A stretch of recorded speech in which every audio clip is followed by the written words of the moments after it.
Oke, sekarang kita akan lanjut ke bagian ketiga atau bagian terakhir sebelum laporan keuangan. Bagian ketiga dari pekerjaan Mayop yaitu mengentry jurnal AJP atau jurnal penyesuaian, adjustment entry. Oke.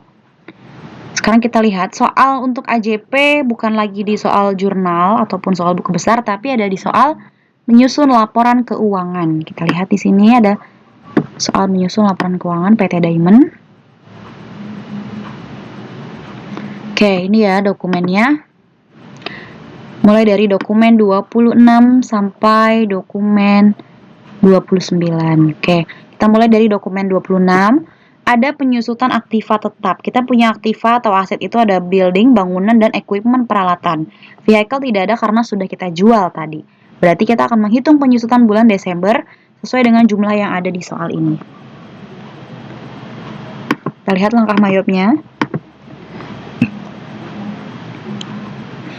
Oke, nanti untuk AJP sebelum diinput ke Mayop kita harus tahu dulu jurnal manualnya. Oke, kalau ada penyusutan kan jurnalnya seperti ini ya, kita harus tahu dulu beban penyusutan yaitu depreciation expense-nya di debit dijumlahkan dari beban penyusutan kedua aset ini, building dan equipment, kemudian hasilnya 2.050.000. Oke, lalu dirincikan kreditnya. Beban penyusutan ini berasal dari mana saja, yaitu dari building accumulation depreciation dan equipment accumulation depreciation. Barulah nanti di record. Oke, sekarang kita masuk ke Mayopnya. Cara untuk meng-AJP ada di satu menu saja, yaitu menu account. Pilih record journal entry. Per transaksi kita recordnya ya. General jurnalnya diisi dengan nomor bukti transaksi di soal. BM12 strip 3, BM12 strip 3. Tanggalnya AJP semua sama 31 Desember 2021 karena di akhir bulan. Memonya samakan semua saja AJP. Oke, akun pagernya sama seperti jurnal biasa, ada debit kredit. Tadi akun pertamanya untuk menjurnal yaitu depreciation expense di debit. Kita cari akun depreciation expense.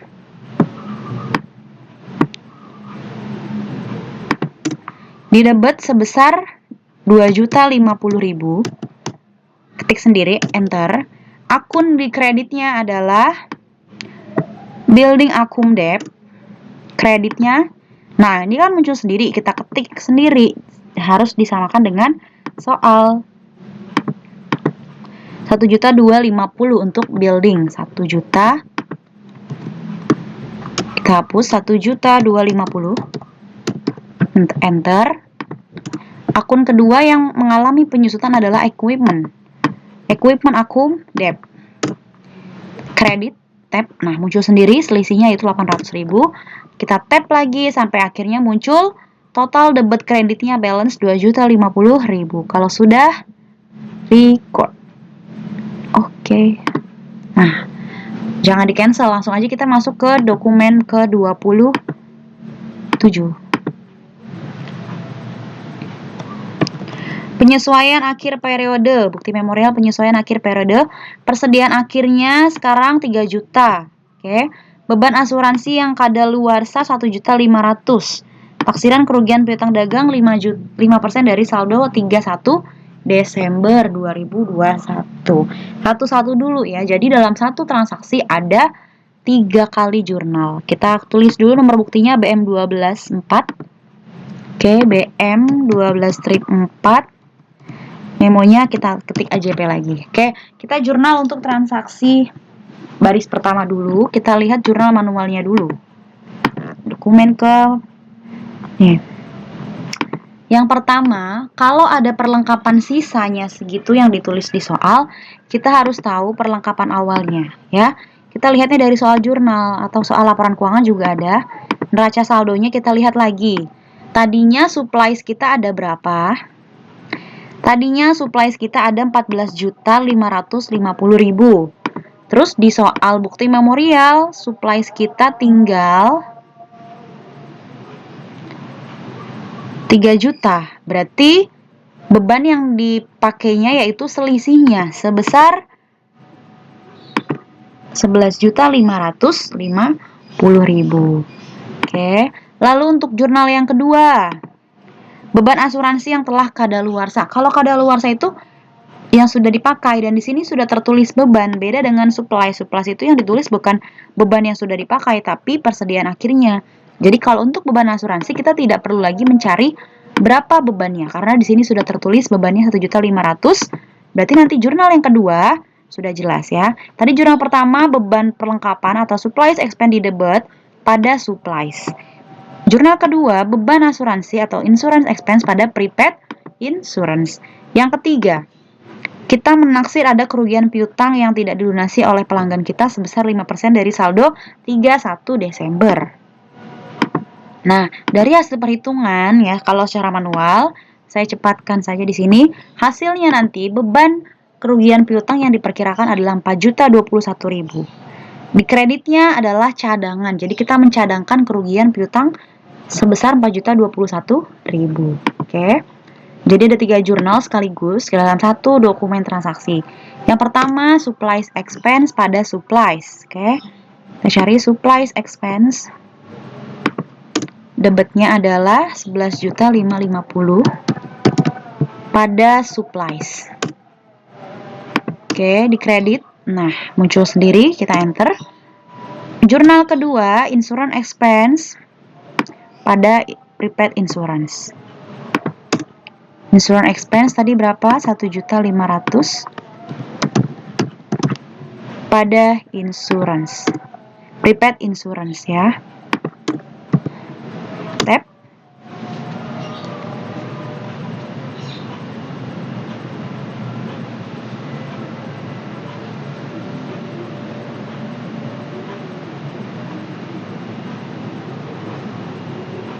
Yang ketiga, bad debt expense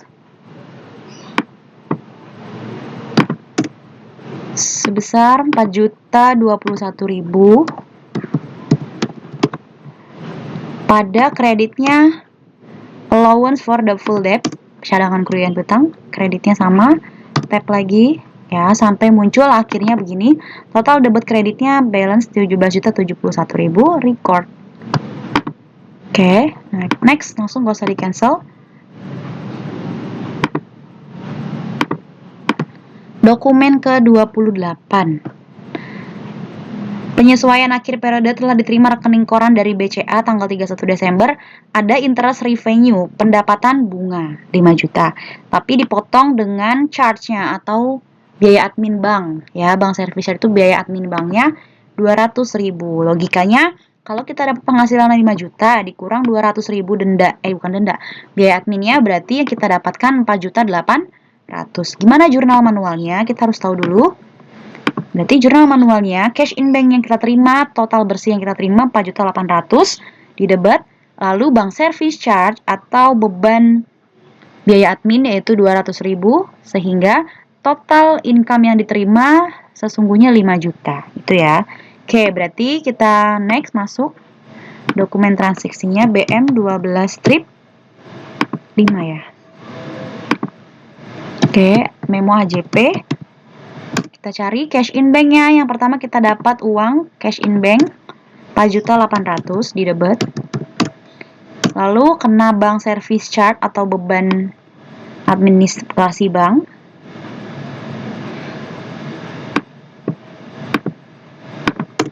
200.000. Sehingga yang terakhir interest income yang kita terima total pendapatannya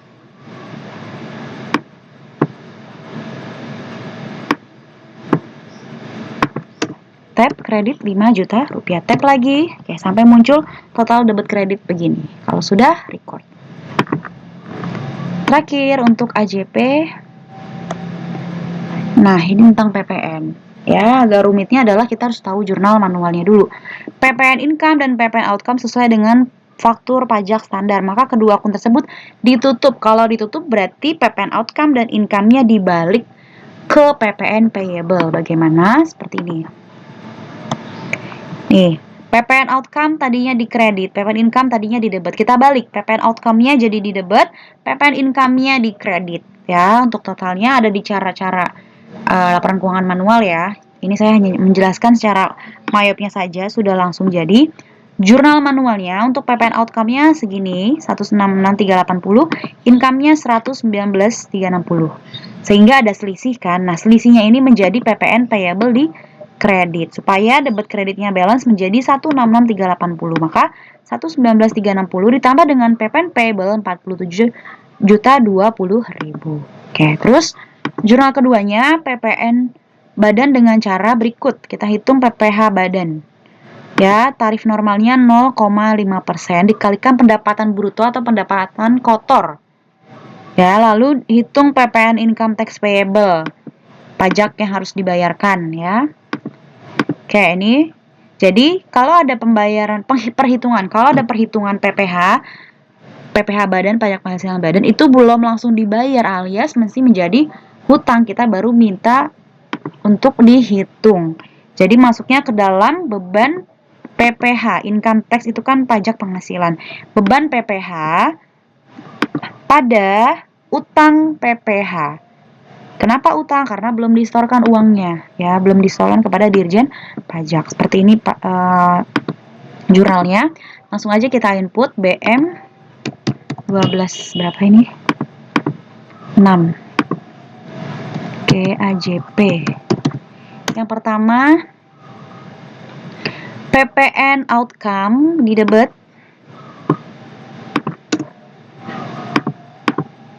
166.380. Lalu di kreditnya PPN income dan PPN payable 119 berapa tadi? 360.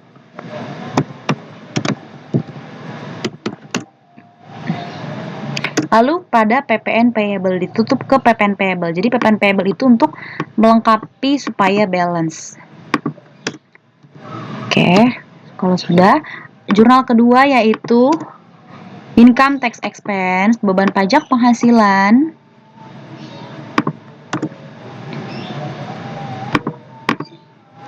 (6494)